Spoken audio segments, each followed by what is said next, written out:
પંચમહાલ જિલ્લાના જગવિખ્યાત શક્તિપીઠ પાવાગઢ ખાતે આજે ચૈત્રી નવરાત્રિની આઠમ નિમિત્તે આસ્થાનું મહાકુંભ ઉમટ્યું હોય તેવા દ્રશ્યો જોવા મળી રહ્યા છે। વહેલી સવારથી જ માં મહાકાળીના નિજ દ્વાર ખુલતાની સાથે જ સમગ્ર મંદિર પરિસર જયઘોષથી ગાંજી ઉઠ્યું હતું।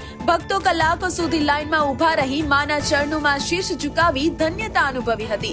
ચૈત્રી આઠમનું વિશેષ મહત્વ હોવાથી આજે પાવાગઢ મંદિર ખાતે ભવ્ય હવનનું પણ આયોજન કરવામાં આવ્યું છે। માત્ર ગુજરાત જ નહીં પરંતુ પાડોશી રાજ્યમાંથી પણ લાખોની સંખ્યામાં શ્રદ્ધાળુઓ માના આશીર્વાદ લેવા પહોંચ્યા છે।